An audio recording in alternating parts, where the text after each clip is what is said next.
Welcome back everyone, Oz here. Indeed, I've got a compilation of r/AmITheDevil videos for you all. As per usual, these compilations are more of a way for you to get caught up on old videos that have probably been long since buried since this channel uploads daily. So hopefully you enjoy this hour-plus video of background noise that I'm throwing up for you guys. Am I the asshole for making fun of my wife's $7 coffee purchase? My wife struggles a lot with spending money on herself. She has immense guilt about it, and it hasn't been until recently that she feels a little bit more comfortable buying herself new underwear, bras, clothes, and makeup. Still, I have to plan our family vacations because the thought of spending money gives her great anxiety. We are upper middle class and have enough money. The other day I noticed a transaction come through on our shared credit card while my wife was at work. It was for Starbucks and over $7. I texted her immediately to see if that was her, as I thought it may have been fraudulent activity since she so rarely goes to Starbucks or anywhere like that. There is a Starbucks in the same building at her work. She has worked at this place for over 2 years and has never bought anything from the Starbucks or cafeteria. She always packs a lunch and brings her own coffee. The next morning, I made fun of the price of the coffee and I said sarcastically, "Hope that was a really good coffee for $7. I saw her expression change and tried to give her a side hug. She got really quiet and looked sad. She took our kids to school and then texted me from the gym afterwards explaining that she only went because her friends had invited her. She also pointed out that my cans of tobacco chew are more than $7 and that I can get several each week. She then did the math and figured that I spend over $700 on chew a year. I apologized via text. She got home and seemed aloof, so I apologized in person. This is a huge improvement from where I was at the beginning of our relationship. Before, I would get super angry with her for even becoming upset in the first place. She acknowledged that me apologizing was an improvement, but she told me that she's still very upset and hurt. It's been almost 2 days and she is still sad and barely talks to me. Am I the asshole here? You're not the devil, but you're definitely the asshole here, and here's why. Your wife grew up in an environment where spending money and luxuries on herself was something that was frowned upon and oftentimes shamed. You were happy with her that she was finally actually buying things for herself, and the moment she splurges with a $7 coffee, you make fun of her. And now you're seemingly upset by the fact that she's upset with you being upset with her over it? That's pretty normal.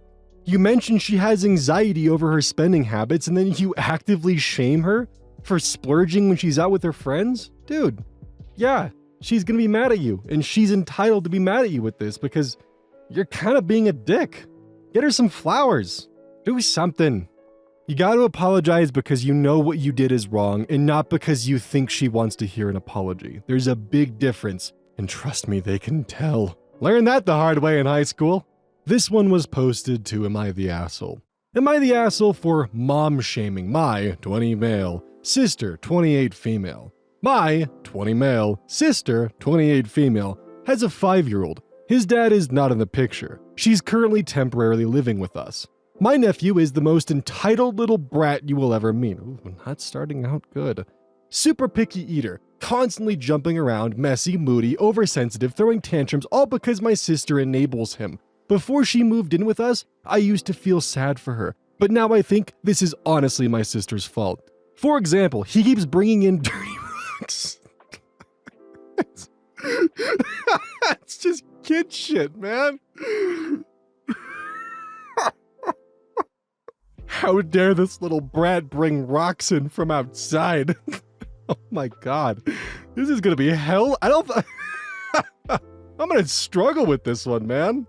For example, he keeps bringing in dirty rocks and instead of telling him not to, my sister washes them for him and lets him keep them. Or when he cries over a toy, she always gives in and buys him whatever he wants. He won't sleep without his toys and has the worst sleep schedule. He'll wake up in the middle of the night wanting to play because he just remembered something. She enables this behavior by listening to what he has to say. He's touch sensitive, sound sensitive, light sensitive, sensitive anything. And my sister does absolutely nothing to get him used to it. She also refuses to discipline him in any way. I told her to tell him to eat or go to bed hungry, and eventually he will get hungry and eat, but she refused, saying she won't starve her kid. I told her to stop picking up his toys after him and not give him toys until he learns. She said she won't punish him like that. He still occasionally wets himself, and my sister took him to a pediatrician for that, but they found nothing wrong and recommended to a child psychiatrist. So he got evaluated and didn't get diagnosed with anything, but my sister refuses to believe that this is the result of her poor parenting and goes doctor shopping to get him diagnosed. Now, since she moved in with us, My mom has been helping her. Oh, so it's not your house. That changes a lot. When she told us how she's so anxious about moving back because she'll be all alone again and she loves my nephew and wouldn't change him for the world, but sometimes he can be so hard to handle, I said that's on you though. She asked me what I meant. And I told her my nephew is hard to handle because she lacks discipline and keeps enabling him.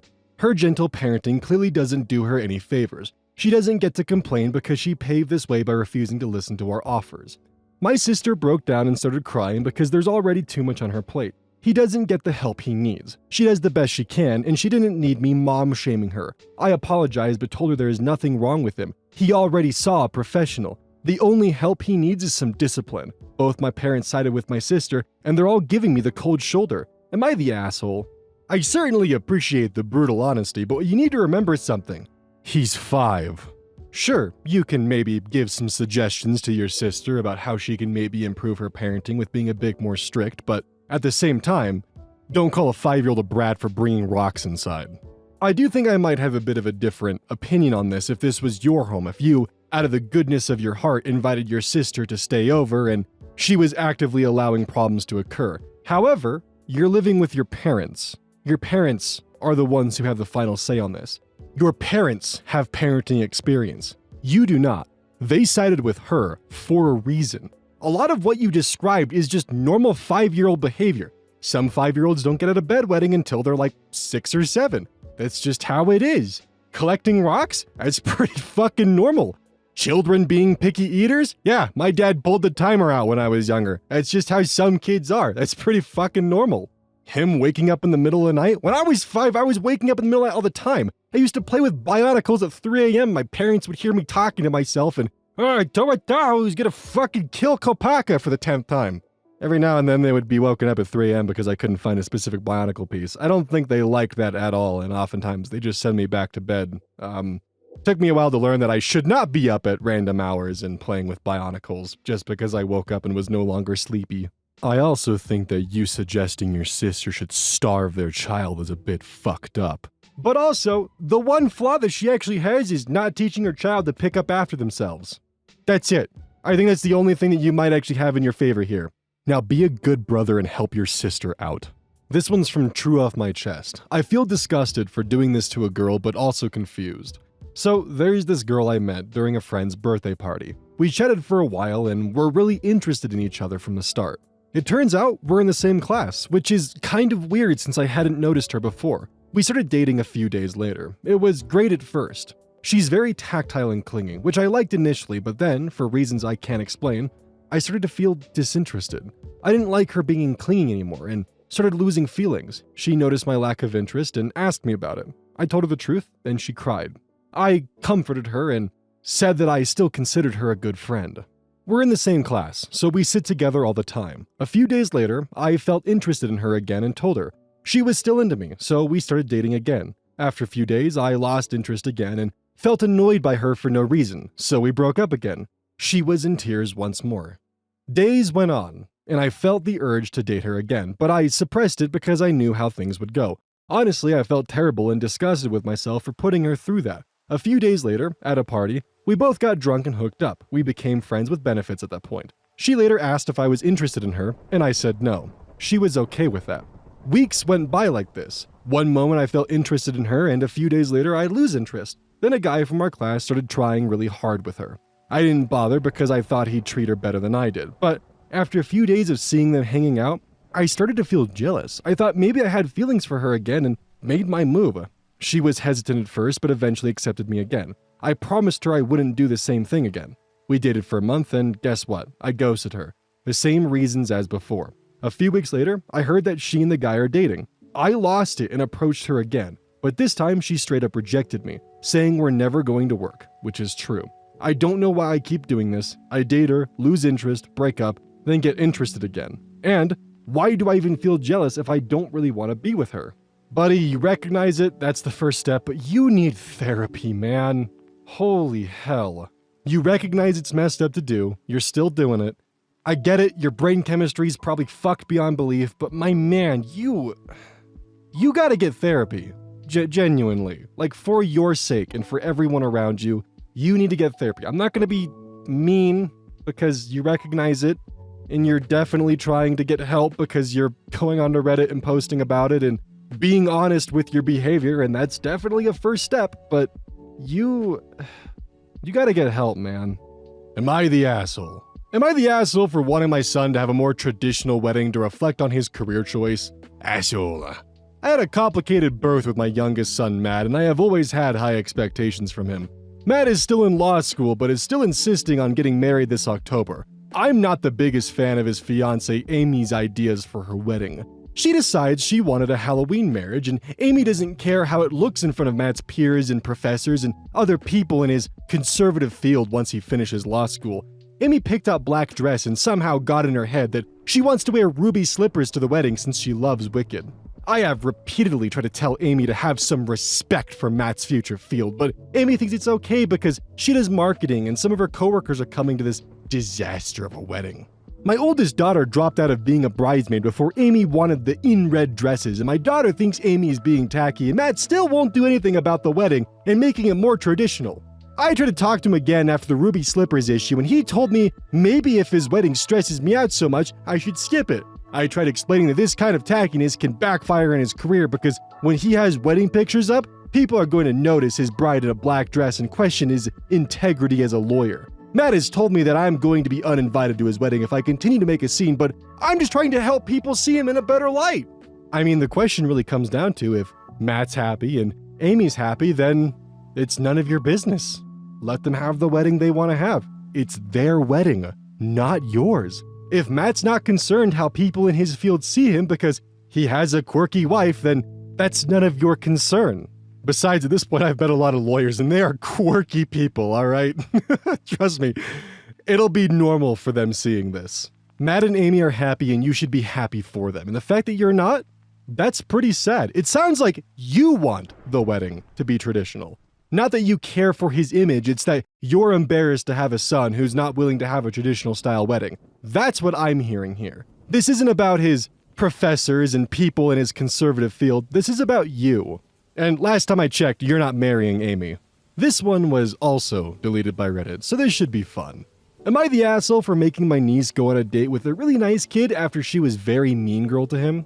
I have a very complicated situation going on right now, and honestly, I am the last person who should be in charge of teenagers, but this is my life. At least I've done better than Dad. I'm trying to think of a way to write this in a way that makes sense. My older sister's husband is in the military and deployed overseas. His dad recently had a small stroke and needs help. My sister asked my younger sister to watch her two kids, Kinsley, 15, and Adam, 13. But my younger sister is in the Air National Guard and had to have missions or something, so she asked me. She admitted to me that I'm a last resort and she's having a hard time trusting me, but I said I could handle it.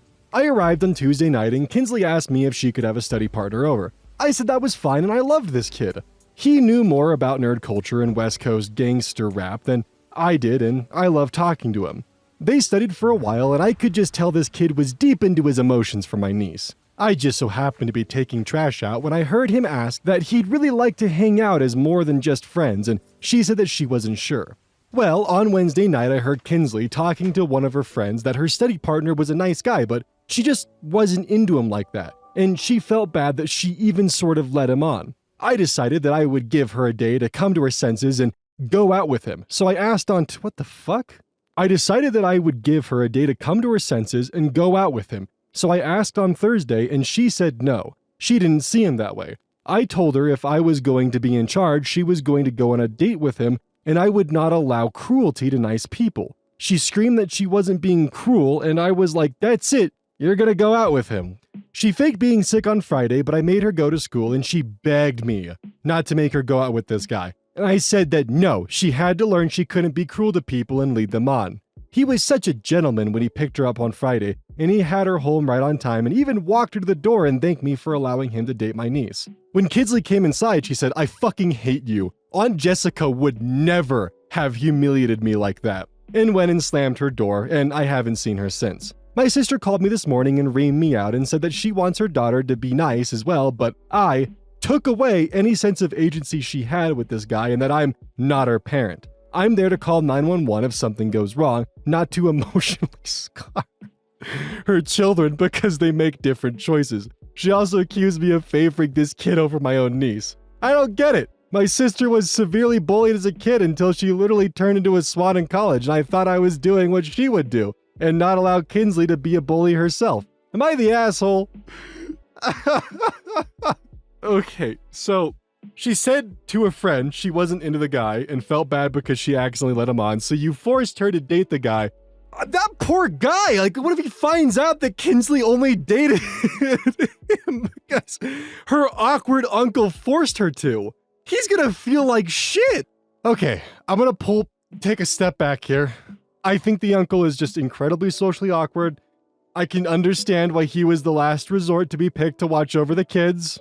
And yeah, he's definitely the asshole in this situation. And apparently, according to the comments, because I got curious, someone actually managed to snag one of his responses down below.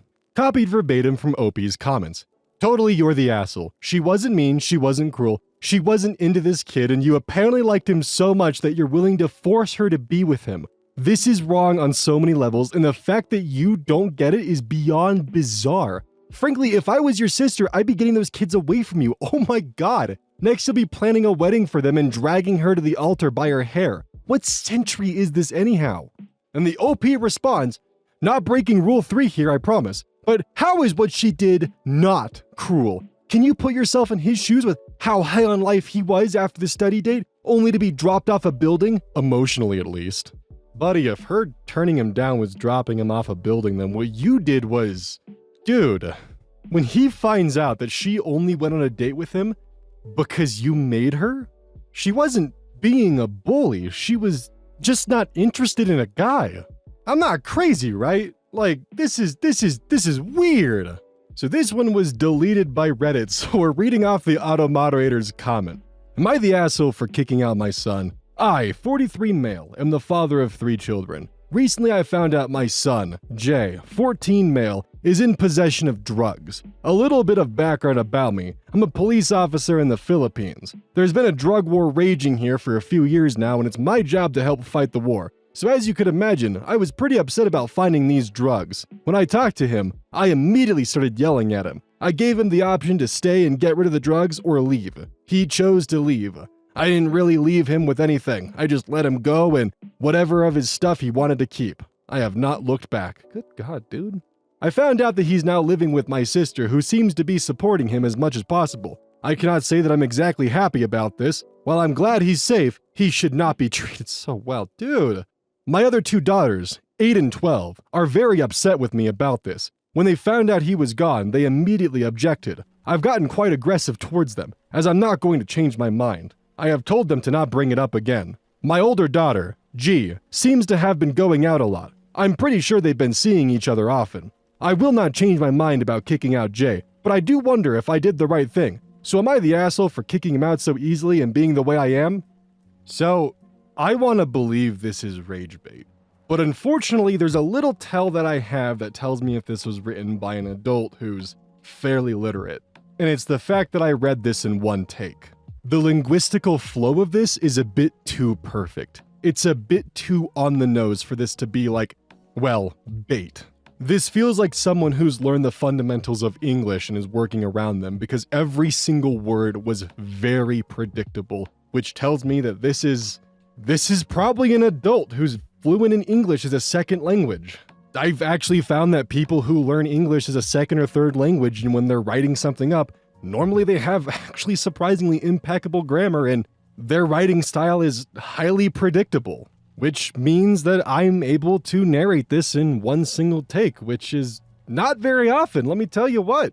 And because it's probably real, it breaks my damn heart. Like, seriously. Kid's 14. Dude got abandoned by his father. My man, get off your high horse and have a conversation with your son. Thank God your sister exists, because this is just horrible. Am I the asshole for buying my son a better bicycle than the one my daughter has? I have a daughter, 16 female, and a son, 14 male. My daughter was always into cycling, and 2 years ago, I got her first proper road bike. It was used, but is excellent for her. It is from around 2010 and has a 10-speed group set. Older Shimano 105. Hopefully I said that right.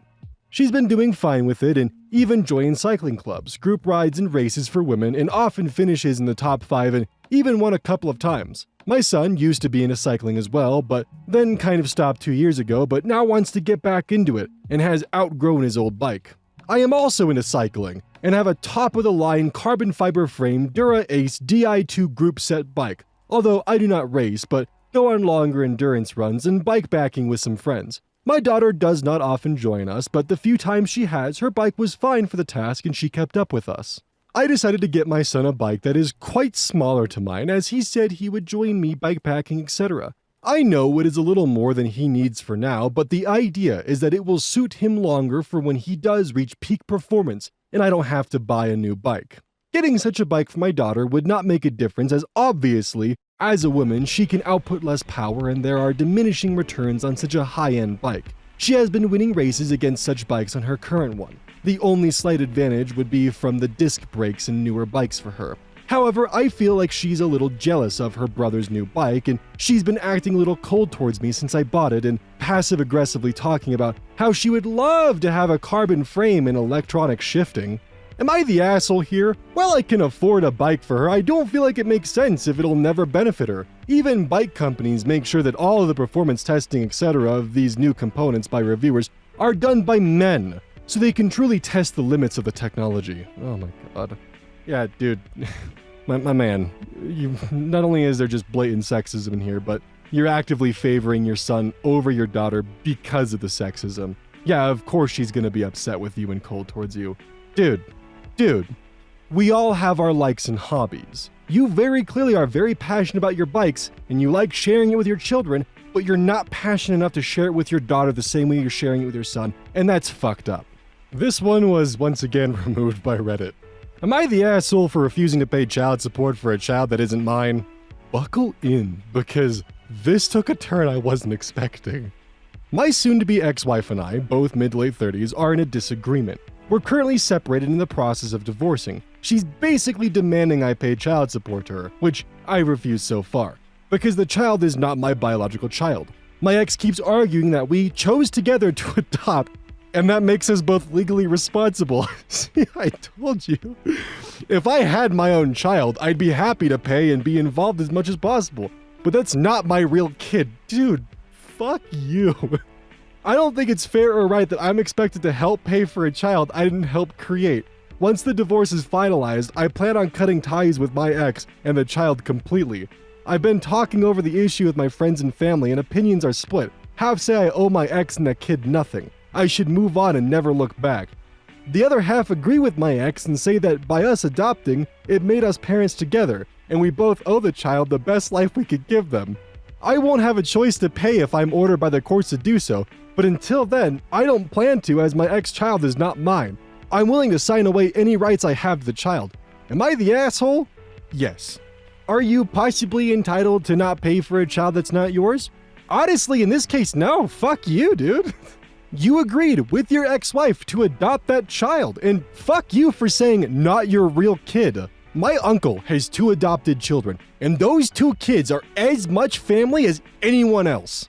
And I know for a fact that there are a lot of children of parents who adopted and parents who have adopted children who would want to line up and get 5 minutes in the ring with you for the comments that you just made. Not your real child, dude. Even if you want nothing to do with that kid, which is your right, I firmly think that that makes you an asshole in that situation, as you asked.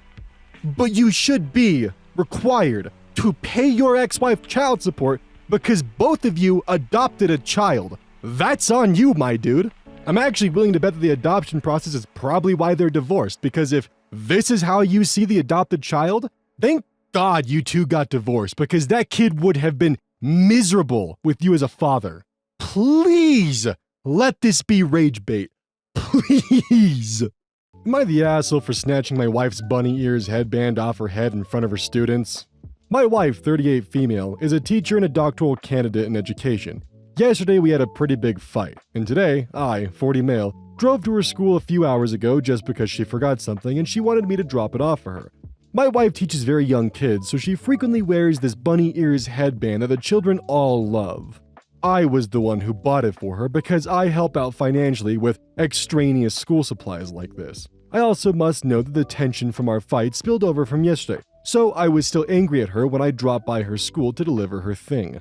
When I met my wife at the front, there were a few students nearby, and when she met me, she was still wearing her bunny ears. My wife was excessively cold to me and she didn't even say thank you, so I kind of snatched the bunny ears off her head and walked back to my car with them. This really pissed her off and she followed me into the car and snapped at me that the students saw what I did. In response, I asked her who paid for the fucking headband. My wife couldn't respond, and she just gave me a glare before she walked out of the car.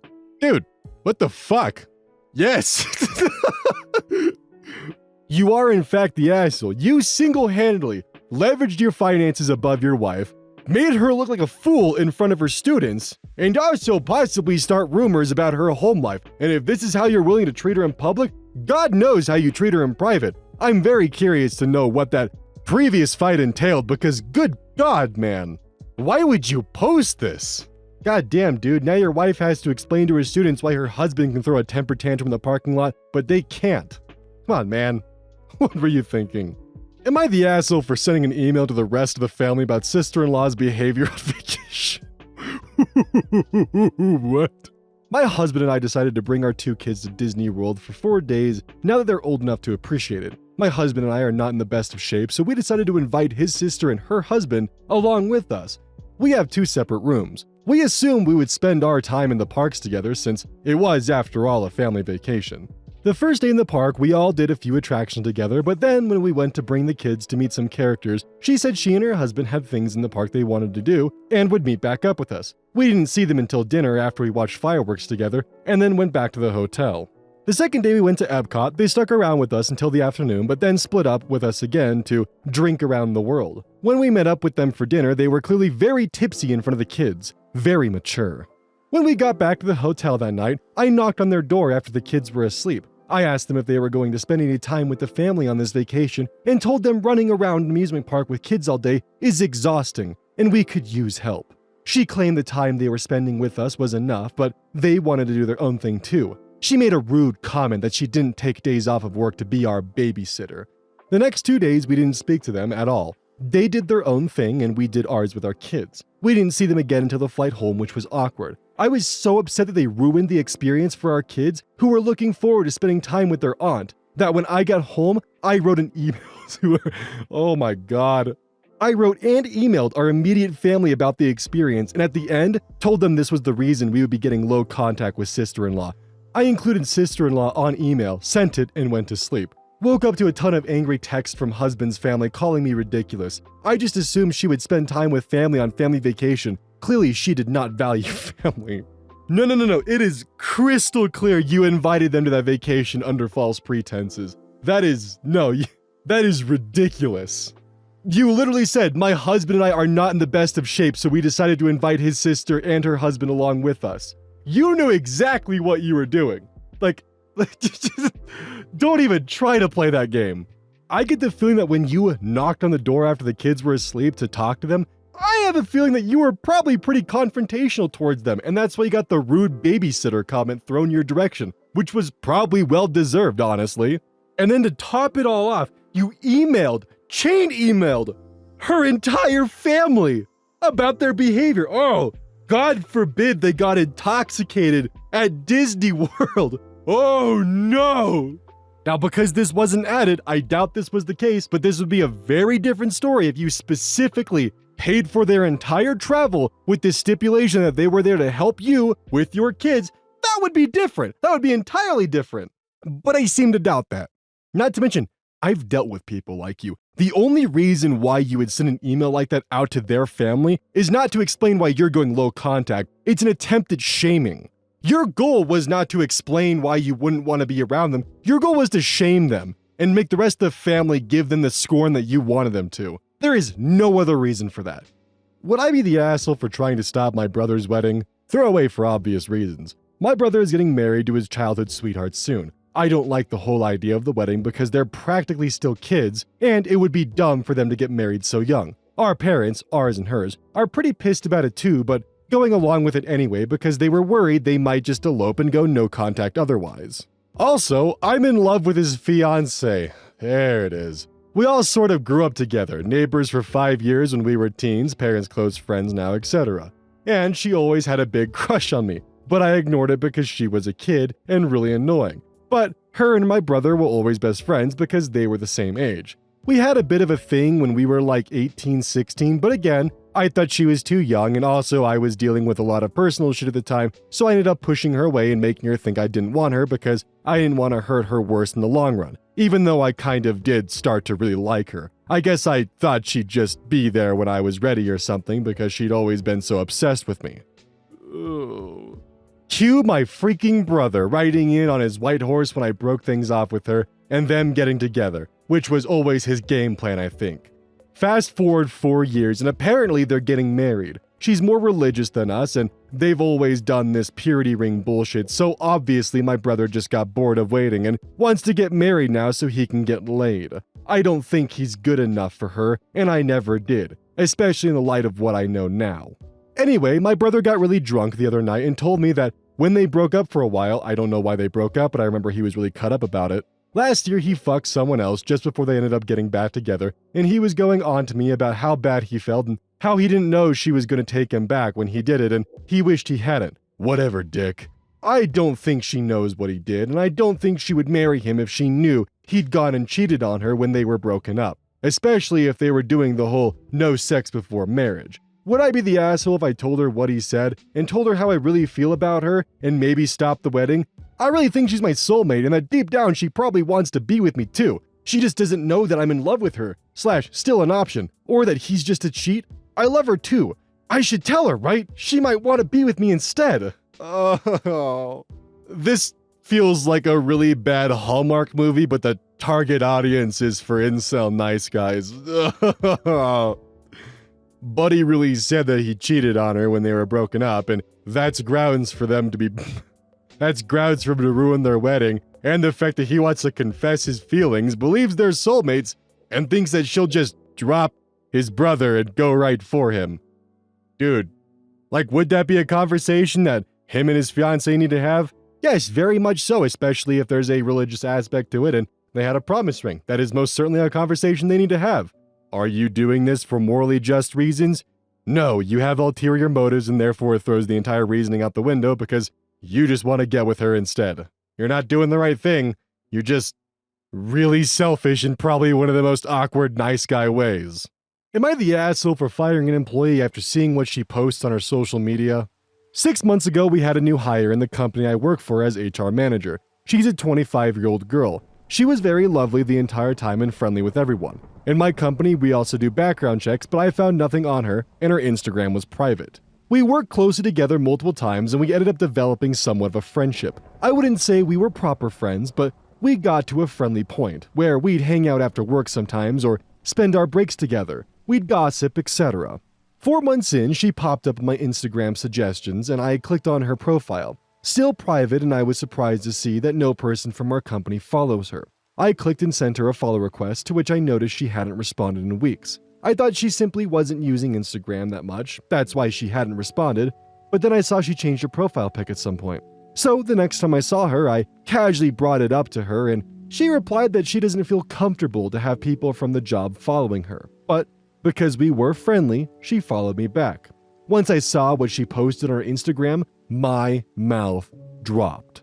She's a freelance model and she has a lot of behind-the-scenes pics on her Instagram, a very fancy, luxurious lifestyle, pics of her wearing provocative outfits. Concerned, I brought it up to her that since she's working for our company, she's also representing our company, and her having this kind of image on social media will not reflect well and people won't take us seriously. She got defensive, saying that what she does outside of company hours is none of my business and I can't dictate her personal life since she doesn't do anything bad or illegal. She's just expressing herself through her social media. I said indeed, but it's still not a good look, so she needs to take her posts down. She said I have no say over that.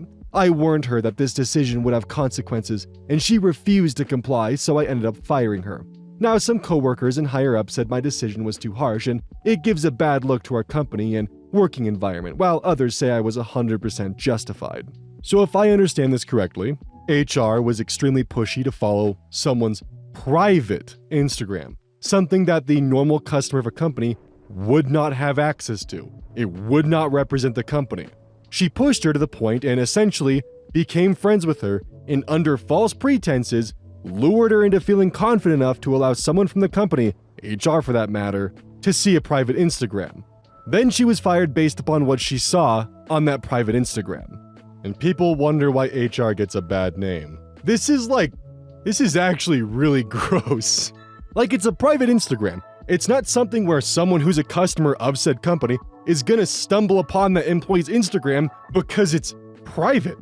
She went through the due diligence of having her own personal sideline hobby / source of income / what she does in her personal life being actually properly isolated from the company.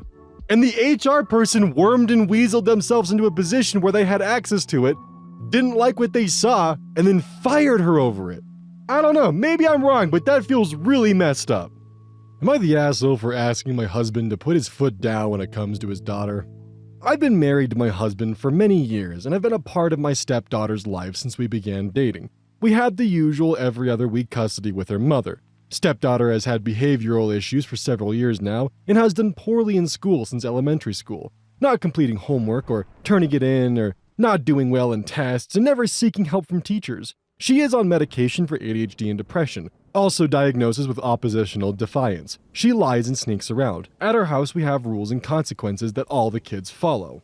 We have a total of 6 kids, 4 of mine from a previous relationship, and the youngest is ours together. When the stepdaughter is at her mother's house, there seems to be no rules or consequences, and the mother constantly belittling her, calls her names, screams and yells at her, and using her to get status. Stepdaughter barely passed high school, and we are literally told 2 days before school ended that she was graduating. Now, she has completed her first year of college unsuccessfully. She failed classes in both semesters and has continually lied about it. My husband also footed the bill for housing and food. We had a conversation this spring with her, and she cried and cried about how she wants to take some time off and look for a job, but was also told to check with the college if she could take summer classes or what she needed to retake those courses. Here we are in summer, and from what we know, she probably hasn't done this and refuses to contact her father. When asked what she wants to do for a job, she didn't have any idea. Figured she could just work the bare minimum jobs where turnover happens at the time. No set plans, goals, or ideas for her future. Lease renewal is coming up, and I keep harping on husband to cancel the lease since she refuses to tell anyone her plans. Why have a name on something that could damage your name and finances? Husband gets so mad when asked about it, but mad because daughter avoids any contact. At this point, the bridge is burnt between myself and my stepdaughter. I'm not going to listen to her pity party. Time to grow up and make adult choices and decisions, which my husband does agree to. This and says whatever those choices and decisions are, she will have to live with them and deal with the consequences. Let me just get this straight. Previously an only child, mother was abusive, father has a new wife, 4 new step-siblings, and a new, biologically related half-sibling, with additionally diagnosed mental health problems. And on top of that, she barely passed high school. And you threw her into college. Look, it's not your responsibility to financially foot the bill on everything she does, but you can't just hand someone a broken rubber band and tell them to fix it. That's not how that works. Some of this is on you. You know what she's capable of, and you're putting expectations that are out of their control. You gotta just take a step back and have an honest conversation with them that doesn't have any kind of guilt or pressure attached to it. I think the father recognizes this, but he's also trying to appease you at the same time. I think, yeah, you are the asshole in this situation because, in my opinion, you're putting unfair expectations on her. You're setting her up to fail. And it also feels like you're criticizing your husband for not wanting to see his child end up on the streets. Am I reading that right? Like, you recognize that she has all these problems. Is she in therapy? Is she getting help for these? Or are you literally just throwing her to the wolves and laughing as she gets torn up? Because that's what this feels like. Am I the asshole for giving dating advice to my nephew? Alright, so my nephew, who is 16, was looking a bit dejected when I, 24 male, visited him last week. I asked my sister-in-law and she told me he's having problems with his girlfriend. So I struck up a conversation with him and turns out it's his first girlfriend and he's way into her and she seemed to be pretty rude to him. I was telling him about my first girlfriend and was sharing stories. My brother and sister-in-law were high school sweethearts and got married pretty early. While I have very interesting dating history, it was awesome since I have known him since he was a baby and talking to him about this stuff was great. I told him some interesting stories about how you cannot appear too sweet and have to play it hot and cold at the start. I told him that he needs to treat his girlfriend really well for 4 days of the week while be cold for 3 days, so she feels what it's like to lose him. I know that it's not the most mature advice, but he is 16 and these things really worked out for me. I was telling him about all the funny stories about my exes and some shady techniques I used to hook up with them. It was nothing horrible, just some funny stories to help him understand that life is not a rom-com and he needs to be more confident and not a doormat. My sister-in-law kept on interrupting me and kept on telling him how I should be the last person he should listen to and not to act like an asshole to his girlfriend. I, on the other hand, was defending me and telling him that these techniques work and I have lots of receipts to prove it. My brother sided with my sister-in-law and told me to cut it off as he wants my nephew to be a sweet guy and not manipulative. My nephew, on the other hand, was more interested in what I was saying and kept on asking questions. My question here is, am I the asshole to give quality advice to my nephew that I know will help him in his life? My brother and sister-in-law are 30 and dating was different back then. I feel I'm close to my nephew's age and he could use some of my advice. Well, buddy, they are happily married and you are not. You have Andrew Tate level advice? And yeah, you are poison. You are poison to his brain. Oh my god, buddy. That is... Yeah, sure, you might get laid a couple times, but you are going to end up a lonely motherfucker by the end of it, alright? Also, half of this just feels like a weird, humble brag, and not really like you're giving advice to a nephew. Also, what do you mean by shady techniques to hook up? Please tell me you're not spiking drinks, my guy. Good god. You are actually poison to that poor kid's mind. Oh my god. I really can't stress enough how much the funny stories and shady techniques really gives me some uncomfy vibes there, bro. The kid had a meltdown this weekend, and I'm done. I'm not going to be disrespected any longer. Throwaway account. My 12-year-old daughter had a meltdown this weekend over an iPhone. My ex-wife and I agreed that we would get her a Gab phone. It's a phone for kids and teens, no internet, no social media on it. This summer, provided she did well in school and showed that she was responsible enough, I went to pick her up this past Friday. And when I got there, I saw that my ex-in-laws had bought her an iPhone. My ex goes, "Mom and Dad wanted to surprise her since she did so well." My ex-in-laws have always tried to undermine our parenting, especially my ex-mother-in-law. My ex-wife always tried to downplay it, and it was one of the reasons we divorced 6 years ago. I say, she's giving it back. You and I agreed that it would be a Gab cell phone when she got a cell phone. I look at my ex-mother-in-law and tell her, the phone is going back, and before you say anything, it's not about the money. Her mother and I had already planned what type of phone she could have. You're going to take the phone back because you had no business buying it for her. She goes over to her and says, "Sorry, honey, but your dad said you can't have it." The tears start first, and then the meltdown, and no, she's not on the spectrum. She yells at me, "I hate you, you ruin everything, I hate going over to your house, I hate you, I wish Tom," her stepdad since she was 6, "was my dad, I hate you, I wish you would disappear." Something just broke in me. I thought about all the money I spent in the custody battle, all the time I spent going to recitals, going to parent-teacher meetings because she was being a mean girl, all the crap I had to put from my ex-in-laws, always trying to undermine me, my ex-wife agreeing to something with me and then caving to her folks, making me look like the bad guy, just all the downright disrespect and being made to feel terrible just because I try to set rules and boundaries, the feeling of always drowning and being overwhelmed by parenting. I was just so sick of parenting this little mean girl. Her grandma comforts her, and her mom tells her, "Apologize to your dad." I tell her, no, don't make her apologize because I want to know if she truly feels that way. I look her in the eyes and I ask her, "Do you really feel that way? Just tell me the truth." She looks me in the eyes and says, "Yes, I hate you, and yes, I wish Tom was my dad." And she meant it.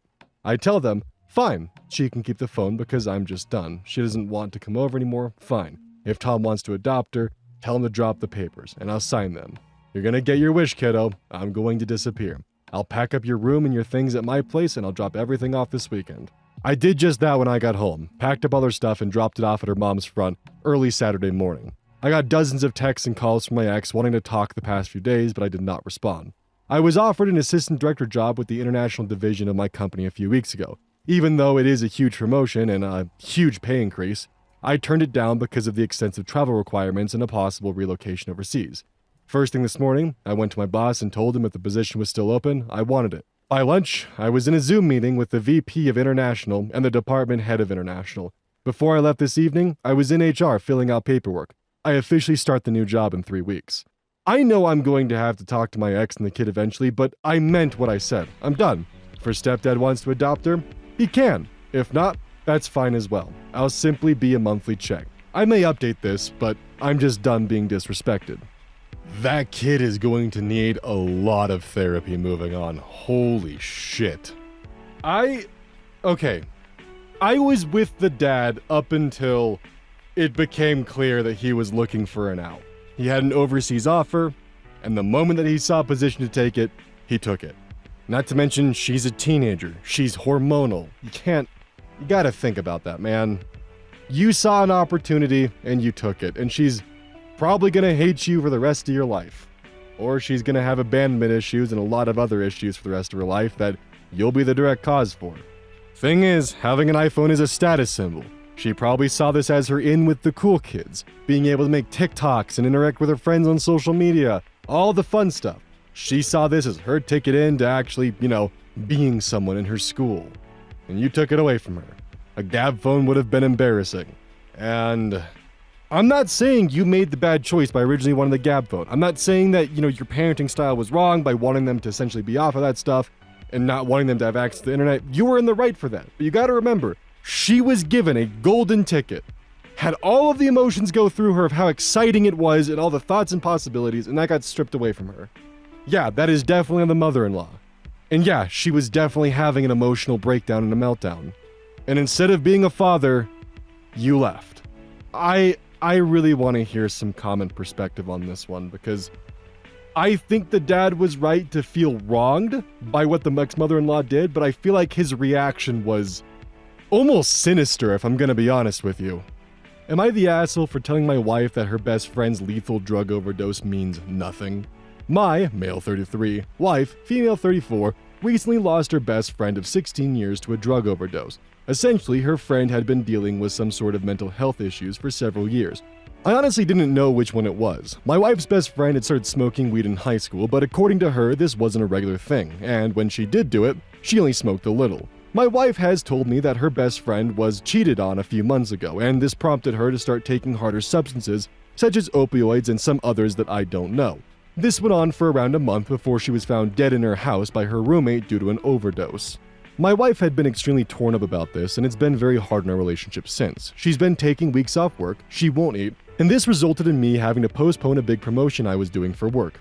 Which I brought up with her because even though her friend's death wasn't right, it just doesn't allow her to begin halting her life and our relationship. So that's what I told her.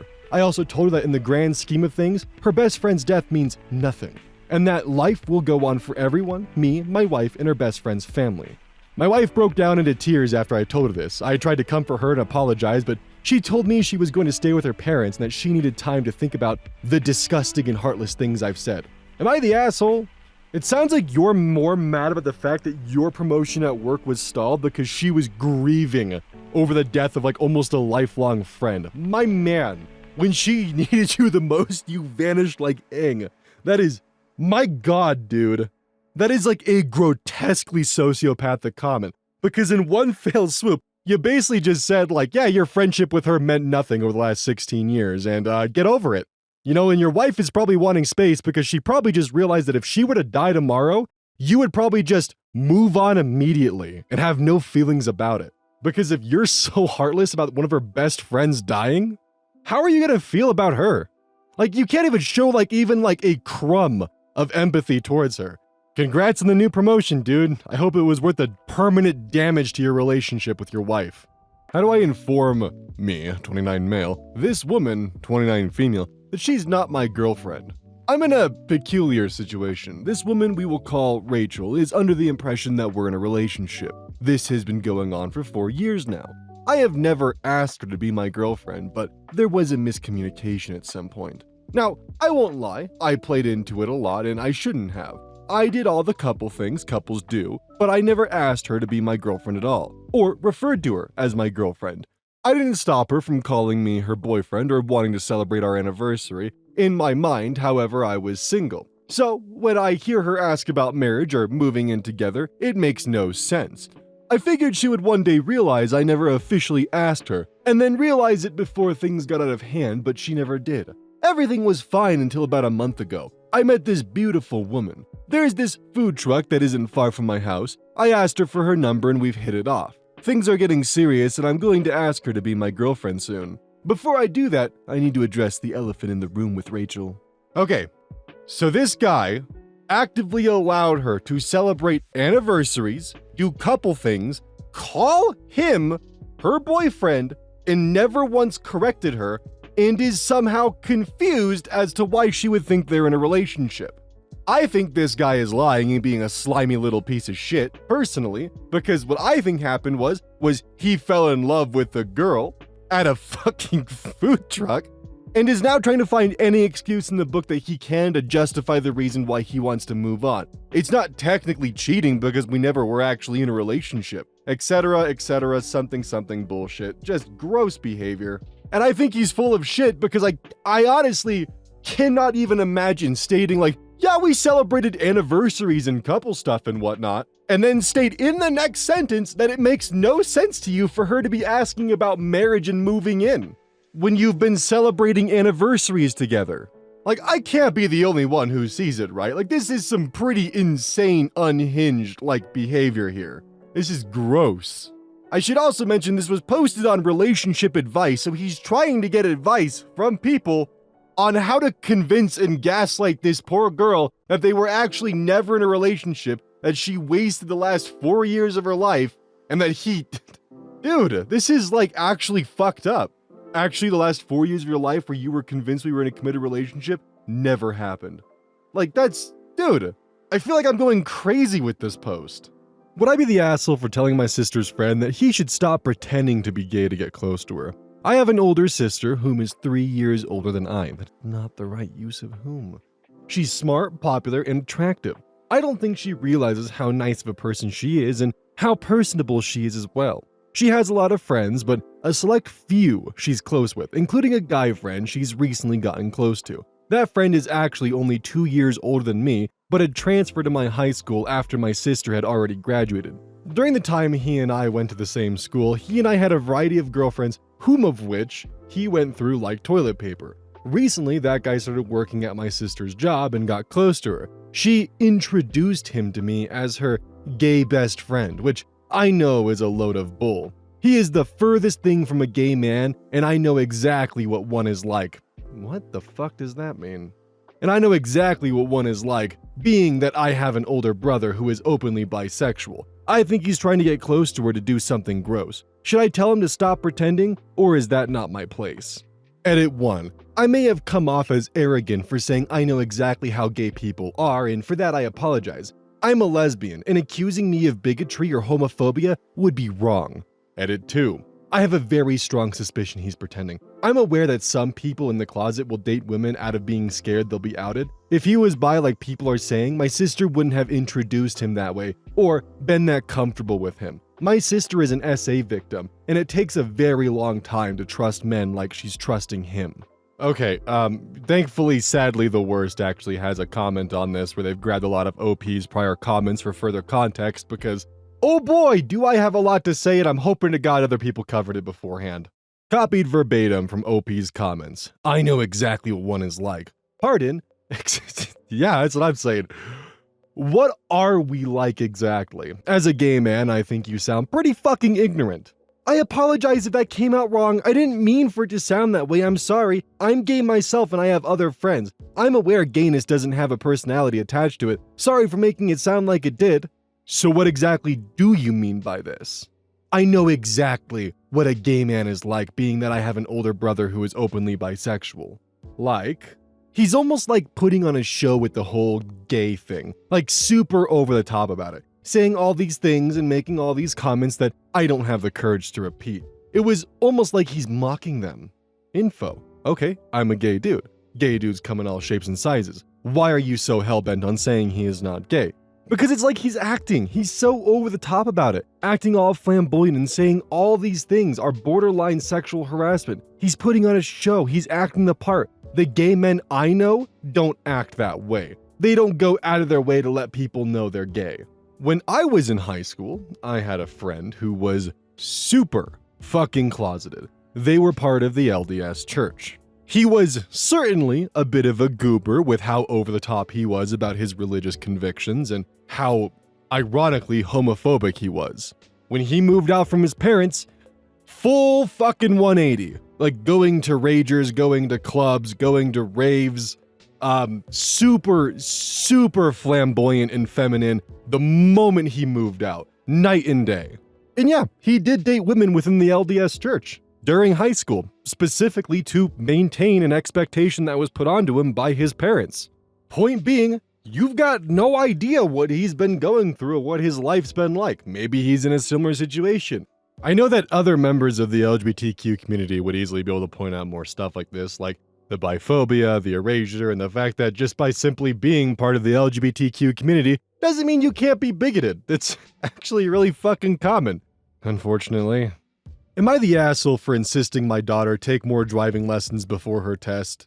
I have a daughter who is learning to drive. I have a friend of a relative who knows a good driving instructor who has offered to teach my daughter for free. He has previously taught my son for a well under market fee and was excellent. However, my daughter is the kind of person who always thinks expensive things are better and was unhappy from the start that I wasn't paying someone else. She comes up with all kinds of excuses and unfairly criticizes and accuses the instructor of things.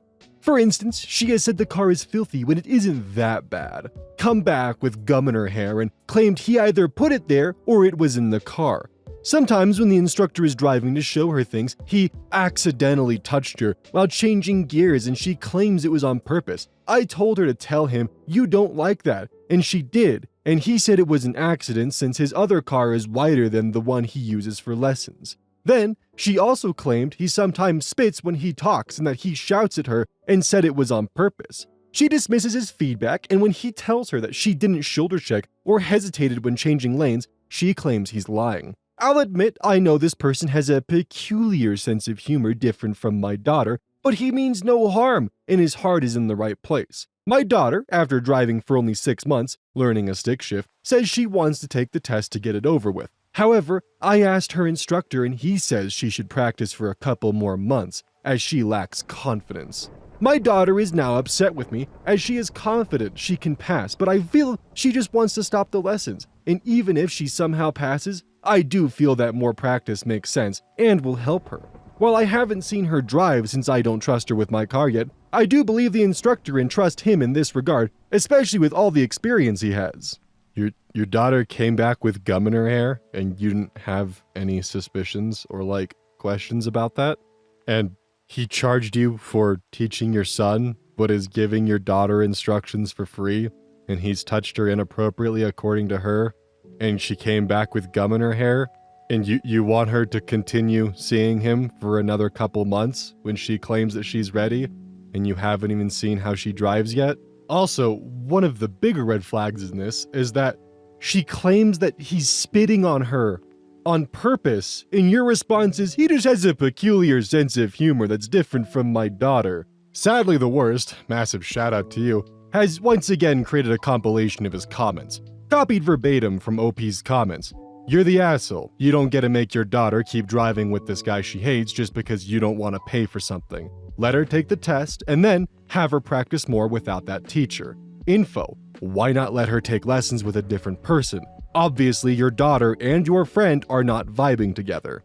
He is doing it for free as a favor, and I know he is an excellent instructor, as per my relative and other people who I trust. My daughter has always thought expensive things are better. She is free to get a job and pay for her own lessons if she wants. At this point, she has already done 6 months, and it doesn't make sense changing. Our disagreement is about the taking the test now. I was lucky enough to have a job within biking distance when I was a teenager, but not everyone has that luxury. So, she needs a car to get a job in most cases, but you won't let her get a car to get a job, and you're telling her that if she wants better driving instructions, she's got to pay for it herself with the job, but she can't get a job because she can't get a car because you won't let her take the test that she's telling you that she's ready for. Anyways, back to the comment. Oh my god. If you are insisting on a driving instructor that clearly makes your daughter uncomfortable, then you're the asshole. Find someone else or teach her yourself. Where I live, you have to take a driving course with a professional, and I am not one. Granted, she has completed that now. I think she has to learn also that expensive things aren't always better. She is the type of person who might buy the same rebranded product for more money because she thinks expensive is better. You're the asshole. If your goal here is for your daughter to be a safe and competent driver, then this obviously is not the right instructor for her. Pay for independent lessons, teach her yourself, or allow her to take the driving test and she'll either pass or not. She might pass, but I don't think the test is really that good at determining whether one should drive or not. And if she fails, it is a waste of money. Buddy, you haven't even seen her driving for yourself. I didn't say one bad word about the instructor. I said they are not getting along, which is objectively true. I think a fair compromise is to offer her lessons with someone else. She shouldn't have to continue with a teacher she hates. If the money is the issue, then it can be paid for by her doing chores or getting a job. But you're an asshole if you make her continue getting lessons from this guy she hates just because he's free. I'm not willing to pay for someone else for no reason, and I think she only hates him because it is free, which is something she needs to learn as well. I have already told her she is free to get a job and pay for another instructor before, but she doesn't want to, and said she doesn't have time with school, etc. She has already completed the course now, so technically, she can take her test. Then why the fuck did you post this? Info: why is he teaching your daughter for free and not for a small fee as your son? I think it's a bit sus. They are together in a small space, and he has at least once touched her in a way she doesn't like. He knew me less well back then, but now that he does, he is being nice, as he is a very nice person, but just has what some think of as a politically incorrect humor. It's also a cultural thing in his background to help women. Oh boy. And what if she hates him because he's a bit of a creep to her? Are you still going to make her get back in the car with him? Let her take the test. If she passes, you can work with her more. If not, work out a deal for her finding her a teacher that she gets along with. Edit typo. I don't think he's a creep. He might joke around, but that is just his sense of humor. He is a happily married man. I think she has to learn that expensive things aren't always better. She is the type of person who might buy some rebranded product for more money because she thinks expensive is better. What the HE double hockey sticks does that have to do with her not being comfortable with this man? Edit to add. Also, you paid for your son to have driving lessons, but are not willing to pay anyone for your daughter to have driving lessons? Dude, it's the same instructor, and it was a tiny token fee. He didn't know me as well back then. I offered to pay him, but he refused to take anything. Expensive isn't always better, but you also get what you pay for a lot of the times. For what you've paid, you got an instructor who has inappropriately touched your daughter, yelled at her, spits when he talks to her, and can't be bothered to clean his car. All this while you completely disregard what your daughter is telling you. You sound like you'd rather have this instructor as your kid over your daughter. I've seen his car. It's not that bad. Buddy, she came back with gum in her hair. In my humble opinion, it sounds more like that you value things that are free and cheap over things that might actually get you the results you want from paying a little bit extra money. I don't think this has to do with your daughter wanting expensive things. I think this has to do with you being a cheap bastard. My sister was arrested over something that wasn't her fault, and I'm devastated. My sister's fiance has been letting her use his car. My sister, 29 female, had his permission. That's important to note. My sister did not do anything wrong here. The car was registered in the name of her fiance's wife. What? The car was registered in the name of her fiance's wife. When the wife found out about my sister, she reported the car as stolen. My sister was arrested over this. My parents hired a solicitor for my sister. Her fiance's wife? Like, he's still married and your sister is his fiance? What? Okay, maybe they'll explain later, but that is a hell of a bombshell to drop, dude. He told my sister and my parents that since the car was not registered in her fiance's name, and it is not considered material property in their pending divorce, gotcha. Which makes no sense because married couples jointly own everything. That's not true. You've got no idea what kind of prenups could be in place. That the law isn't on my sister's side. I am defending my sister for seeing a man she knew was married. He lied to my sister that they were married in name only and had a dead bedroom. All of that was a lie. I don't condone her seeing a married man, but she didn't steal a car. Her fiance's wife filed for divorce after she found out about my sister. When she reported the car stolen, she knew the car was with my sister, but she lied and told the police it just vanished from their garage. We have no way to prove that, but she set my sister up. My sister and her fiance have both told the police that he, the fiance, gave her permission to come over and take the car, But since it isn't in his name and it has been confirmed it isn't material property, the police are siding with my fiance's wife. His wife filed for divorce after my sister was arrested, claiming she didn't know my sister was seeing her husband, but she already knew and is lying. My sister's solicitor says they have a good case and the court is unlikely to be lenient with her, even though my sister has never so much as been arrested. I'm so scared that she's going to go to prison over something that isn't her fault. I hate her fiance's wife for this. She is setting up my sister and lying, but I have no proof. Dude, don't blame the wife, blame the fiance. What are you doing? From what you just described, her fiance lied to her about the conditions of their marriage, saying that they were already getting a divorce, lent her his wife's car that was in her name that she had full legal authority of, and got his girlfriend in trouble. God, this is so fucking complicated. The wife is 100% in the right in this situation. The fiance is the person who fucked up majorly here.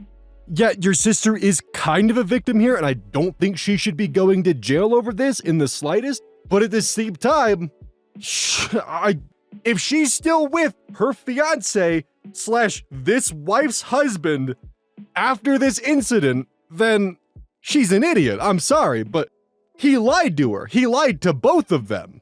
What should have happened was both of them kicked that bastard to the curb and realized, like, hey, he's lying to both of us and he's screwing both of us over.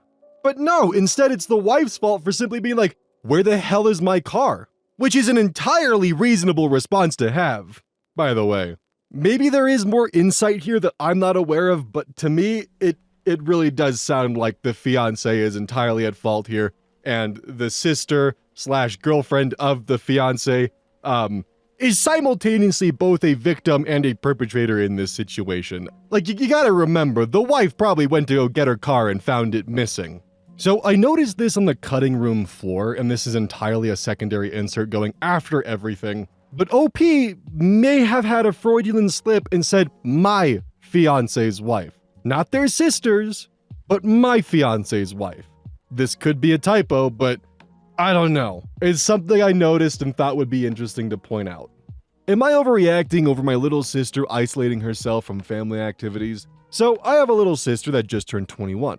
For her birthday, she went out with her friends, but didn't want to celebrate as a family. It's me, mom, and dad. We always go out and celebrate birthdays, which is odd that she can't have a moment with family like that.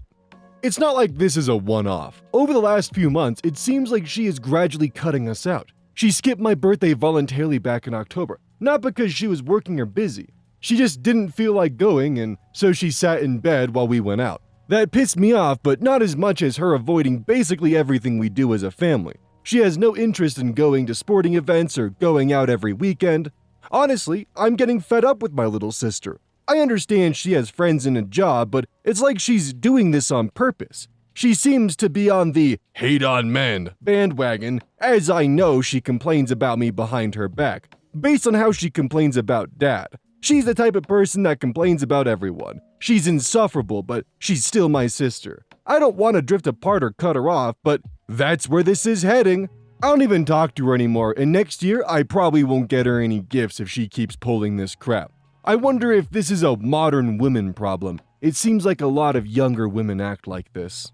Before anything else, I just want to state she's an adult. She can make her own decisions. If she's gotten exhausted with hanging around family for 21 years of her life, that's okay.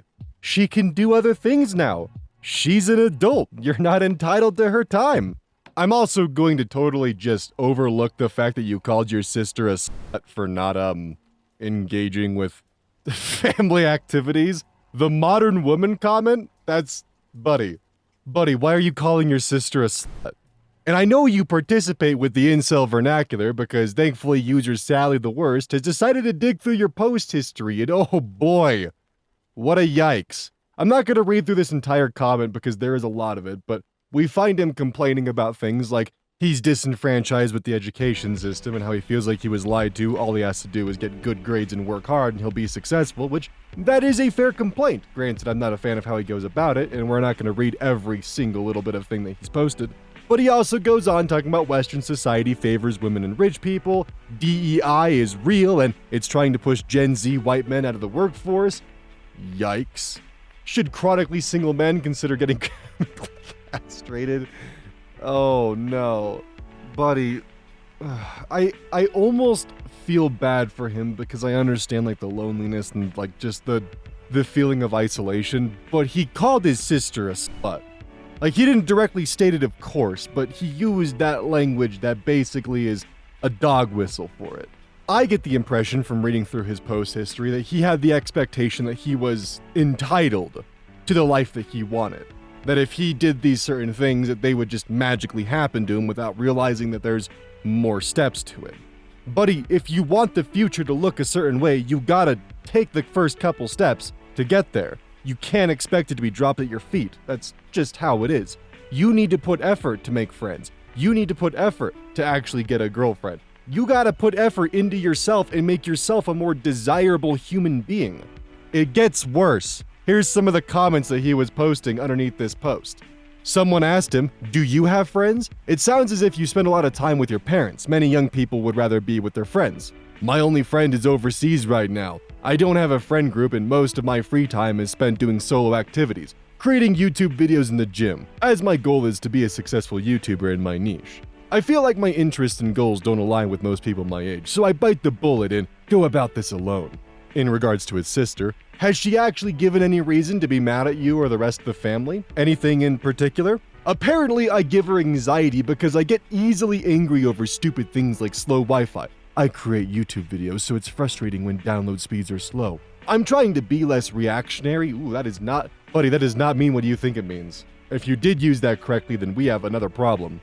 I'm trying to be less reactionary to this, but it happens. Sometimes you just need to let out some frustration.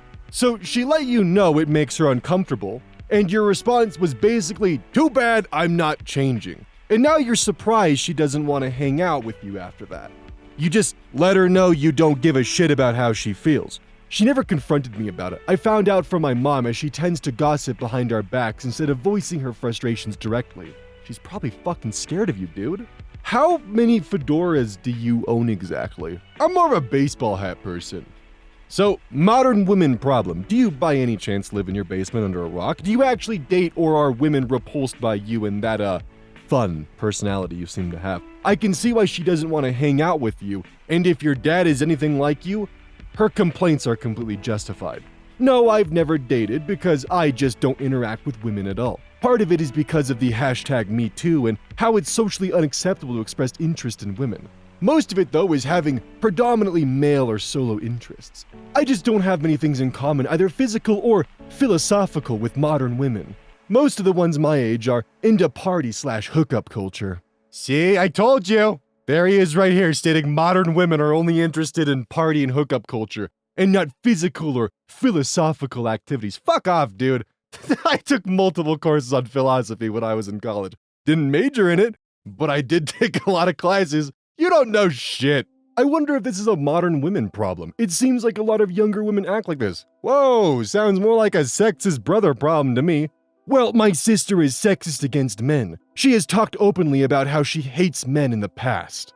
So let me get this straight. Your sister has voiced complaints just about your behavior in general.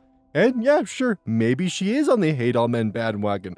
But your response to that is to call her a slut and to vent about her on Reddit? You're kind of proving her point, dude. Bro really did just say, let me give her a perfect example of why she should be cemented in her beliefs. My 25 female boyfriend's 26 male sister is weirdly obsessed with him. He's taking her on a holiday and I don't know how to convince him. It's just super weird. Okay, I'm gonna pause this one right here and kind of have some audience guesses here because we don't get full context until we start getting to the comments. Do you think this is gonna be a weird Coffin of Andy and Lele kind of situation? Or does the girlfriend have a couple of screws loose? Put your answers in the comments below because we're in for a wild ride. I've been dating my boyfriend, Mike, for just under 18 months. Our relationship has become really serious. We've even started to discuss things like marriage, children, etc. We moved from England to Wales about 6 months ago because I got a job opportunity that required us to relocate.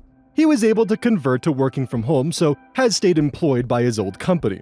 We now live about 70 miles away from our hometown. Because it's so far away, we rarely visit home, maybe once every 6 weeks or so. Whenever we visit, we stay with Mike's parents, and every time we go, his sister is incredibly obsessed with Mike and won't leave him alone. It's to the point where it's really weird, and almost like she has some weird romantic feelings for him. I've brought this up to Mike, and he says I'm being crazy, but I'm not. Like, for an example, she'll snuggle up to him on the sofa, so I have to sit somewhere else. She will ask for him to take her shopping to places that I don't like. She'll make him take her to restaurants, and they'll have fancy meals together. It is so weird how she treats him like a boyfriend. They have a holiday to Spain booked for this summer holiday, to the town where Mike grew up. They booked this before we were dating, but it is just them two going, and makes me feel extremely uncomfortable. I first asked for him to change the booking so I could come along as well. I said I would pay for the extra, obviously. He said he contacted the travel agents, but they weren't able to change the bookings anymore, and that they couldn't book a separate package for me because the hotel was already booked up. Yesterday, I told him I think it's really weird that he wants to spend 2 weeks alone with her in a foreign country, and when I said this to him, he blew up at me and kicked me out of the house. Like, genuinely kicked me out of the house for just questioning him about this, which has made me feel like it's even more weird than I thought. We ended up having a huge argument, like the biggest we've ever had. And now I'm considering booking a separate hotel nearby the one they're staying at, just so I can keep an eye on her. I have been texting him and ringing him, and he hasn't answered or responded to me at all. I don't understand how he doesn't see this as weird, especially considering how obsessed she is with him, as I mentioned earlier. It just makes me feel sick, and I don't know what to do. How do I express to him that this is not normal? How do I show him that there is something weird about how his sister treats him? So already, like, booking a hotel across the street and, like, stalking them is a pretty massive fucking red flag. But I hope you guys actually did put your... I hope you guys actually did put your guesses in the comments because, oh boy. Shout out once more to Sadly the Worst for gathering this up together because we're in for a treat. Copied verbatim from OP's comments. How old is the sister? Because ... They have a holiday to Spain booked for this summer holiday to the town where Mikey grew up. Doesn't sound like they're close in age. She's 9, but will be 10 this year. I'm really struggling to see what the issue is. How old is the sister? What do you mean you're struggling to see the issue? I'm worried for you if that's the case. There isn't anything weird about the sibling relationship you describe. The only problem here is you. You don't think it's weird how obsessed she is with him? Or how when I questioned him on their relationship, he kicks me out of the house? You accused him of trying to fuck a 9-year-old! Of course he's gonna kick you out of the house! The fact that you have so little faith in your boyfriend that you actually think that, oh my god, this is like actually ridiculous. Like, she is so genuinely concerned that this 9-year-old is making romantic and sexual advances on her brother, and that her brother might take them, that she is willing to book a hotel to stalk them. Like, if she was like 22 or 24 and like cuddling up to him and doing that kind of stuff, I could maybe understand, like, there's some weird red flags and some weird, like, physical affection going on between the two of them. But she's 9! There are a lot of layered implications towards this accusation that the girlfriend has put towards her, probably soon-to-be ex-boyfriend, that I am... I am struggling to properly, like, put it all together in my head. Oh my god, this is... She needs to, like, seek therapy. Or something. Holy hell. Am I the asshole for leaving my infant child home alone while she was asleep? Please read the whole thing. General statements of judgment without any intelligent feedback are entirely unhelpful. I am legitimately looking for flaws in my thinking. Context. I feel like this is going to hurt a lot. I live in a very small town. The type of place with 8 roads where people drive golf carts to get around, and it's not surprising to see 6-year-olds riding the streets on their 4-wheelers or dirt bikes. My daughter is 6 months old and a very consistent sleeper. After she falls asleep, she doesn't wake up. After she falls asleep, she just doesn't wake up in general. She's been sleeping for so long. It's a fucked up joke to make. I'm sorry. I usually cut bloopers out, but that one was fun. After she falls asleep, she doesn't wake up to eat until 4 to 5. She sleeps with only a pacifier, no blankets or toys in the crib with her. I have a network PTZ camera above her crib. The camera is set up to send a push notification to my and my spouse's phones if any movement is detected, and it is very sensitive. Both my internet connection and my wireless reception are very reliable. I love my children very much. My spouse and I work hard to ensure we are meeting our kids' needs, physically, mentally, and emotionally. We don't use phones, tablets, or a TV to babysit our kids, so we can do stuff around them but not with them. The event. I had a small get-together with some friends in town. It's 6 blocks from my house. Feels like 3, but it is 6. Before leaving, I double-checked the monitor and made sure my daughter was asleep. I took my golf cart to the get-together. I knew I would be down there for 2 to 3 hours before my spouse would get home. My spouse and I were on the same page with this decision. I had a friend that got very upset with me about this decision, and some of the things that they said about me have pissed me off and rubbed me the wrong way. Am I the asshole for leaving my daughter at home in this specific situation? Okay, hold on, wait, before you get mad, things for consideration. The biggest indictment of my decision is, what if something happens? Well, I thought about that, and I believe that to be a boogeyman question. I prefer to consider much more specific questions and risks. What happens if she stops breathing? I sleep 8 hours a night. There are so many times when I am under the same roof as her, and if she were to randomly stop breathing, I wouldn't know it for hours, and being home would benefit me zero. That's your response, is literally a fucking shrug emoji? Hey, what if your daughter stops breathing? So be it! What can I really do? Dude, really? What happens if someone were to come in the home and take her? A. Small town where everyone knows everyone. Again, the type of town where young elementary kids are permitted to walk to the town park and play without adult supervision. B. The same thing could happen with some of our younger babysitters. What if she starts crying? She's safe in her crib. If she starts crying, I hop on my golf cart and run home quickly. What if you get hurt or have a medical emergency and can't return home? What if I have a heart attack in my own home? The emergency argument is just as likely while I'm home alone as when I'm out with others. And what if there's a fire? I primarily trust the odds on this one, especially considering time away and distance from home. This is the kind of guy to leave their kid in a hot car during the summer because it's only going to be 5 minutes at the gas station. This guy isn't looking for people to describe why his logic or reasoning is incorrect or looking for legitimate flaws in his thinking. He just wants validation for his decision. Buddy, you can have all the cameras in the world, but when something bad happens, the camera's not going to do shit. Instead, you're just going to miserably watch from the event as something bad actually happens, and maybe the golf cart won't make it there in time. Much like a seatbelt, it only takes it happening once for everything to be over. Words cannot describe how genuinely revolted I am with your logic.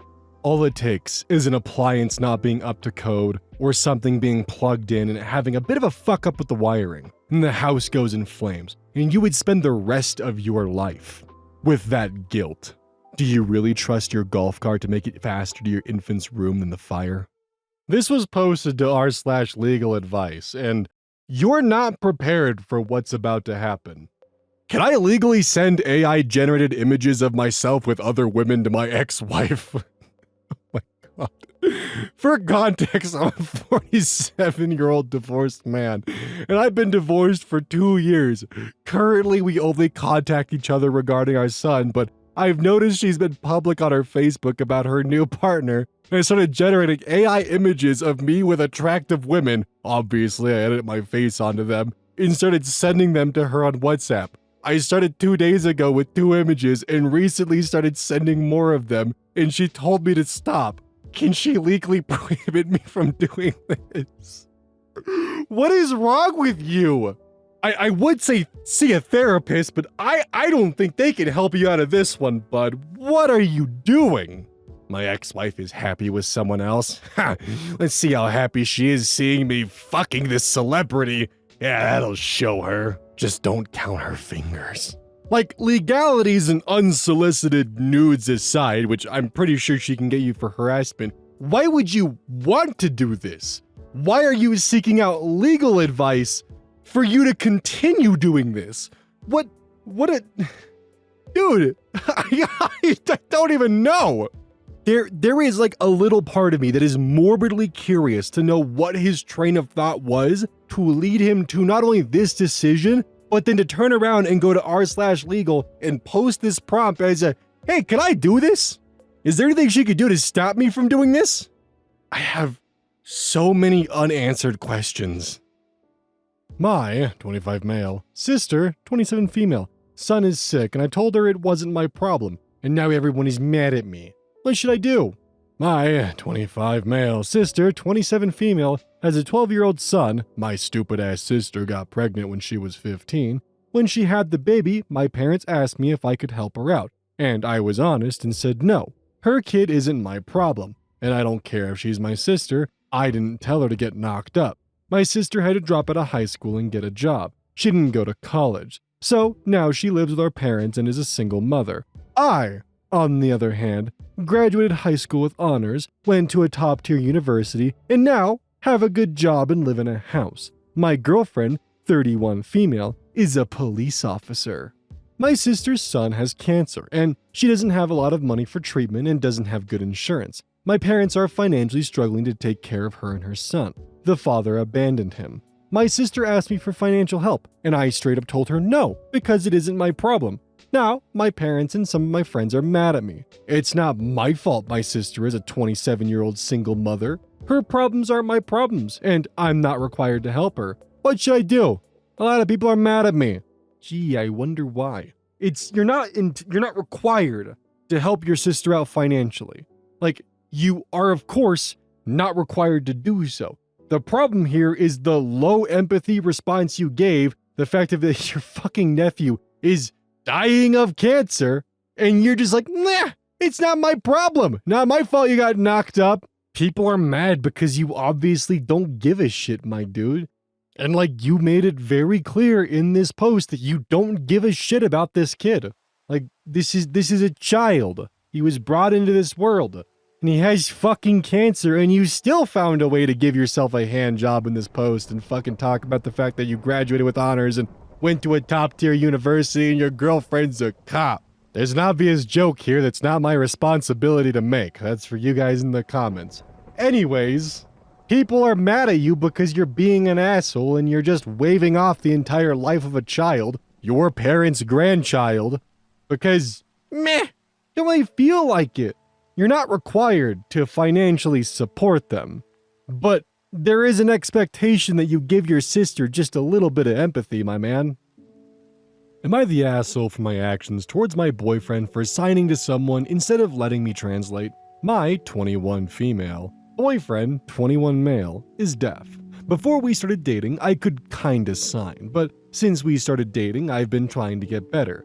I occasionally make mistakes, he says, but he says he completely understands me and I translate for him 99% of the time. We both got caught up with finals and other things and I haven't been able to go on a date for a while. So I haven't been able to translate for him or be helpful for a while. Recently, we went to a movie theater. We were signing as we went up to the counter to order food, and we went to the employee and he started signing to us. I immediately spoke and said I am hearing he's deaf. He apologized both in English and ASL. Everything else the employee said he did in both languages. He said, "Oh, I'm very sorry. I saw the two of you signing and assumed you were both deaf. Did he/do you want to order?" referring to my boyfriend. "Or will she order?" He signed that he would order and told him what he wanted. I then told him what I wanted, and after the movie, I was a little angry and asked him why he ordered. He signed that if the employee knew ASL, he could just order and it would be easier. I signed, but I was there and I could help. I signed that I was practicing ASL for him and that he should let me use it. He signed that he was not incompetent and that if he can directly talk to the employee, why not? I signed that it would be nice to let me help. He signed that he only wants help when he needs it. If it's not needed, I'm just being condescending and rude. We didn't sign the rest of the ride and we've been talking less. Starting to worry I overstepped and was rude. Am I the asshole? Okay, so there's a weird form of ableism here that I can't properly identify, but like I can feel it in my gut. Like it's like a savior complex mixed in with just the desire/feeling of power? of being someone's sole form of communication to the outside world, I don't know. I really try not to throw the word ableism around because a lot of people, it's an accident. Usually they're not around disabled people and they don't have the proper social skills to deal with that, and usually it's entirely accidental. But this one feels malicious. Like there's something wrong about it that I can't properly wrap my words around it. Like I'm positive someone in the comments will be able to explain this better than I am.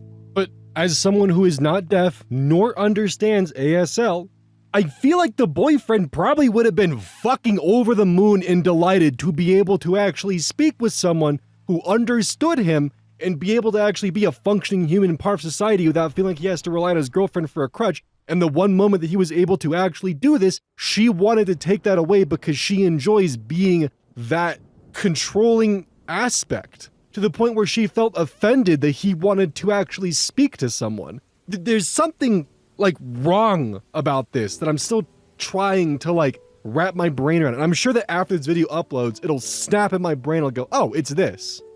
Am I the asshole? I asked my sister to make me a hand-knitted blanket, and it is ugly. About a month ago, I asked my sister to make me a hand-knitted blanket. I always wanted one just to have to go in the back of the sofa or on my bed. So she said she'd love to make one. So after a while, the blanket was complete. Her and the elderly lady she works for made this blanket, and the colors were going to be a surprise to me. I literally had showed my sister a picture on the internet of colors that I wanted to see in the blanket. So the day finally comes where I get to open the box that she had wrapped, and it was supposed to be a surprise. So I opened it. And my first reaction was that I loved it. It was super soft and it was extremely heavy because the blanket is 10 foot 7 inches long by 5 feet wide.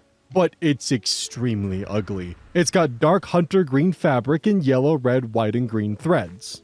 She told me that her little old lady picked out the colors from Hobby Lobby, which my sister knows I fucking hate when she supports these homophobic companies. After seeing how big the blanket was, I told her I could probably sell it for $250. It's so huge I didn't know what to do with it. So she said, yeah, go ahead and sell it if you want.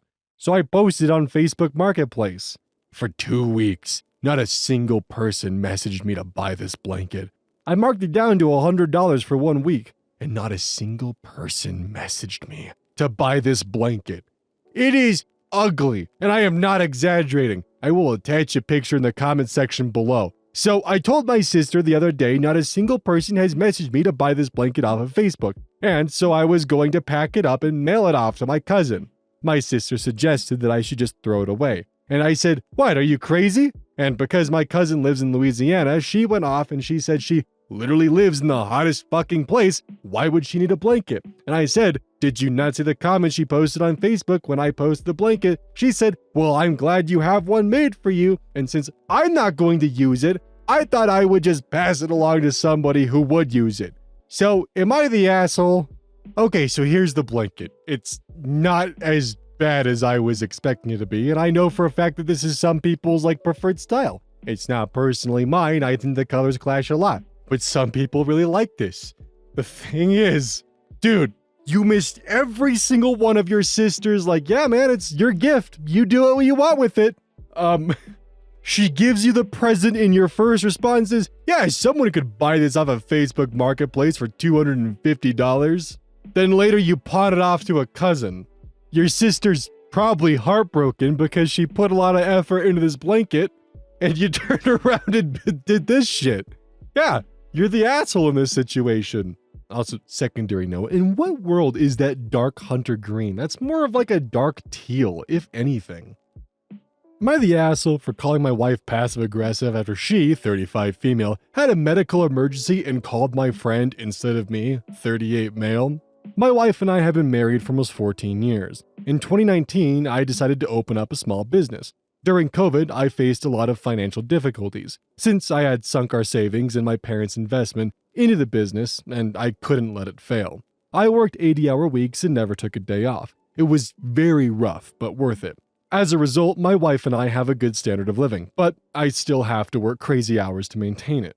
Back to the question. My wife was at work when she suddenly felt very dizzy and collapsed. Coworkers took her to urgent care where they determined it was probably stress-related and not a real health issue. Ooh, I don't know about that one, bud. When she was there, she asked them to call my friend Steve. He's a great guy, and he popped over to make sure she was alright and drove her home. When I came later that day, she said she had a small medical emergency and she called Steve.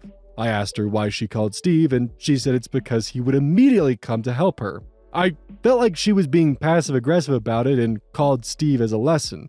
I called her out for it and she stormed off in a huff. Her friends have been texting me and calling me an asshole. Am I the asshole? Edit, I would have helped in a medical emergency if she had called me.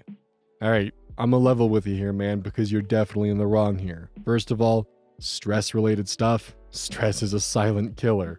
Second of all, she didn't call Steve to teach you a lesson. She called Steve because Steve was a reliable option. You were not. She knows you're busy, and she is under the impression that she can't count on you in an emergency. This is a moment where you gotta look inward, my dude, and realize that your wife is more comfortable calling someone else because they're more reliable than you are. Yes, you work hard. You do a lot for your family. However, that work has strained your relationship to a point where your wife, in a medical emergency, knows that she has more safety calling someone else instead of you.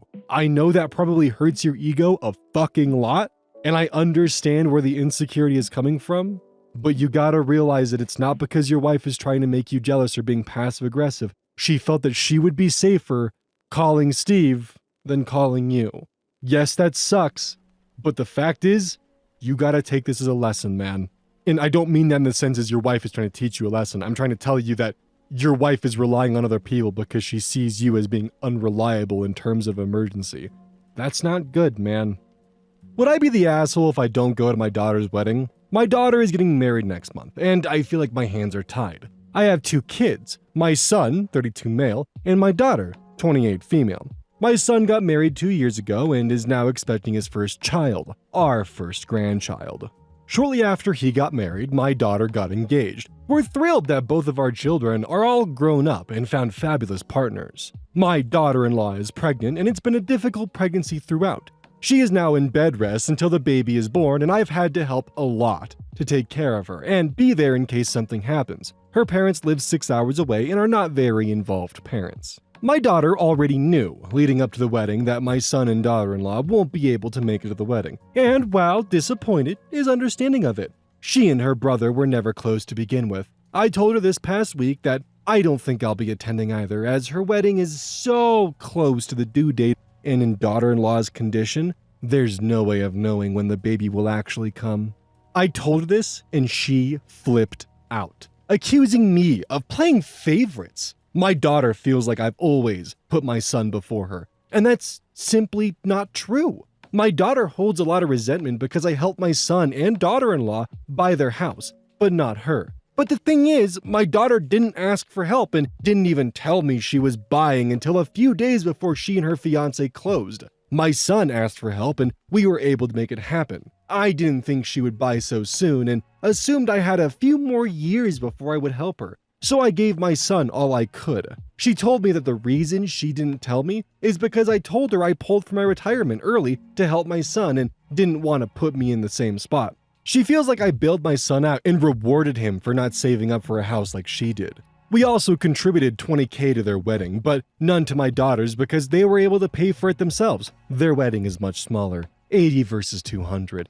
And in her fiance's sister-in-law's backyard. The wedding is out of state, so I can't just leave if something were to happen. In comparison, we paid for her college at a private university while my son opted for a public school. I'd say financially, it's pretty equal how much we've helped them each. She feels like son and daughter-in-law will be fine for a weekend and we'll figure it out. But being an OBGYN nurse, I feel more comfortable being close to them until the baby is here. My husband is still going and warned me that my daughter may have had enough of feeling like she's not a priority when it comes to my son. Would I be the asshole? Too long didn't read. I might miss my daughter's wedding because of my daughter-in-law's high-risk pregnancy and it's causing a lot of friction. To me, this just feels like she's trying to find an excuse not to go to her own daughter's wedding. The money thing is definitely valid because if you gave $20,000 for 200 people, then you could have given 8K for 80 people. That just kind of adds up in my head, and I think that would have probably shown your daughter that you actually love her, but instead she has to ask herself questions every day of, how come my brother gets favoritism? Is it because they're bearing a grandchildren before me? I am 4 years younger, and now my mother is missing my wedding because of, I don't know, an atypical pregnancy? Worst case scenario, just fly back that night. We're in the 21st century. We have cell phones. If she goes into labor, congratulations, your son can text you and you can scurry down to the airport, fly back, and be there. Because how shitty are you gonna feel when nothing actually happens with the pregnancy and you skipped your daughter's wedding for nothing? It's not like you're leaving your daughter-in-law alone. She has your son to look after her. Seriously, it's like you're just trying to find an excuse. Your husband's making it.